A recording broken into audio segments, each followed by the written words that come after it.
Kumusta mga kaibigan? Magandang hapon. Maray na hapon sa inyo nga amin mga kababayan ng taga Pulangi. Kumusta po kamo din nga amin? Ito mga lods mga kaibigan, bagong bukas po ito na bus terminal, transport terminal dito po yan sa amin sa Pulangi sa Albay, sa Bicol. Binuksan po yata ito mga lods mga kaibigan noong pong December 10 ngayong 2025. Ito sa ngayon ng sitwasyon mga lods mga kaibigan, napakaganda po ng bagong terminal namin dito sa Pulangi.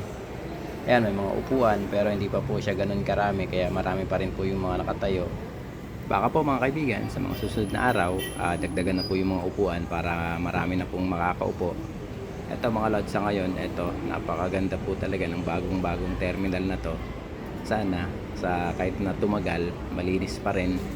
Hindi katulad po ng ibang mga terminal na halos sa tagal hindi na po ganun kalinis. Sa ngayon kasi bago kaya napakaganda po talaga siya tingnan. Napakalinis po ng kanyang mga flooring, pati po yung kanyang mga ceiling kasi ilang araw pa lang po, ilang linggo pa lang po itong bukas. Ito naman mga lodge yung mga booking office na nasa gilid. Puntahan naman natin mga kaibigan yung CR ko rito sa bagong terminal ng Pulangi Integrated Transport Terminal.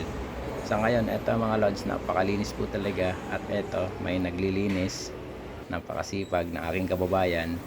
Ito mga lods yung CR ng mga lalaki. Ayan, kung kitang kita nyo po yan na talaga pong napakalinis pa po sa ngayon.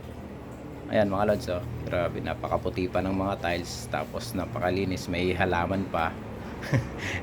Baka sa sunod napakarumi na yan, sana hindi naman, di katulad sa lumang terminal natin sa may LCC sa likod na sa ngayon medyo napabayaan na po talaga yung CR doon.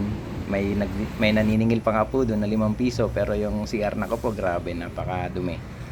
Eto mga lods mga kaibigan, yung CR naman po ng mga driver, meron po sila ditong separate na CR. Dito po yan matatagpuan sa gilid ng terminal.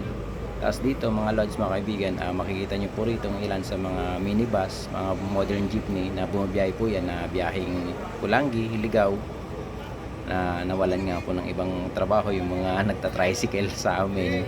Kawawa naman, sana magawan po ng paraan ng LTFRB tapos ng ibang mga namumuno po rito sa amin sa bayan po ng Pulangi tapos sa Ligao kasi sila po yung naapektuhan. Maganda, malinis at maayos po yung bagong terminal po rito sa amin sa Pulangi. Ito po yung tinatawag namin na Pulangi Integrated Transport Terminal na matatagpuan po yan dito sa may National Highway ng Barangay Ubaliw. Dito po yan sa amin sa Pulangi sa Albay. Ito mga lodge yung pasokan naman po ng mga bus at ng iba po pong mga sasakyan na magdadala po ng mga pasahero o kaya ng iba pa pong mga kargamento na isasakay po sa mga bus. Napakaluwag din po ng kanyang daanan dito, papasok po yan sa may mga bay area po ng mga bus. At kitang kita nyo naman po yan mga lodge mga kaibigan, malawak din po yung kanyang parking dito po yan sa harap ng terminal, pati nga rin po dun sa gilid, napakalawak din po ng parking.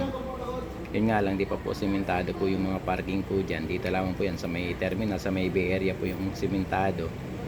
So tingin ko po mga kaibigan, itong bagong terminal ang sumasalamin sa unti-unting pag-angat o pag-asenso ng aming bayan ng Pulangi, na di po katulad ng dati na parang maliit lamang na bayan. Pero sa ngayon po kasi parang marami na po kasing mga magagandang mga malls katulad po ng mga LCC, tapos mayroon po kaming Centro Mall na isa rin pong magandang mall po rito sa amin. At napakarami na rin po rito mga fast food katulad po ng Jollibee, Chowking, Mang Inasal. At syempre mga kaibigan, yung Bicol's Best na pinakamasarap, yung Bigs. Sa ngayon po mga kaibigan, wala pa po rito mga tindahan na pwede nyo pong mabila ng mga pampasalubong, ng mga tubig at ng iba pa. Mayroon din po rito mga outlet para po makapag-charge. Baka sa mga susunod na mga araw po mga lods mga kaibigan, magkaroon na rin po rito ng mga tindahan kasi sa ngayon wala po, bago pa lamang po kaya hindi pa po siya nalagyan po ng mga tindahan. Ito mga kaibigan, yung Bobby's Liner, bali galing po yata siya ng Legazpi o ng Tabaco at pipick up po rito sa Pulangi. Ayan, maganda rin po yung bus na yan na dati po yan mga ordinary pero ngayon may mga aircon na. Tapos yung kulay pula, biyahe naman po yan ng Legazpi, Tabaco papuntang Naga City. Napakagandang proyekto to mga kaibigan mga lods, itong bagong terminal kasi nga po yung luma masikip kasi nga po maliit lamang po yung terminal na yon na nasa likod po ng LCC. Pero ngayon ayan mga lods mga kaibigan, mayroon po siya rito na 8 bay bus bay. Ito pong bagong terminal namin po rito sa Pulangi, kaya maluwag, tapos maluwag pa po talaga yung parking, maaliwalas, malinis po yung CR. Yung sa dating terminal po kasi masikip doon, nandun po yung mga biyaheng Legazpi na mga jeep, tapos yung biyaheng Libon. Dito po kasi parang wala po ako nakita ng mga ganung mga biyahe, kaya kumbaga parang pang bus lamang po ito. Pero di lang po ako sigurado, baka ngayon lamang na mga bus lang po muna, baka sa sunod dito na rin po lahat. Yun lamang mga kaibigan, mga kababayan kong Bicolano, Bicolana, mabalos po sa Indogabos sa panonood ng aking mga video. Sana panoorin niyo pa rin po yung ibang mga video ko.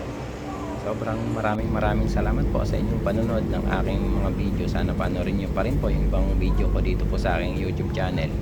Mabalos mga kaibigan, mga kababayan ko, God bless po sa Indogabos. Merry Christmas and Happy New Year po sa inyong lahat. Ingat palagi sa lalo na sa mga babiyahe. God bless po, mabalos.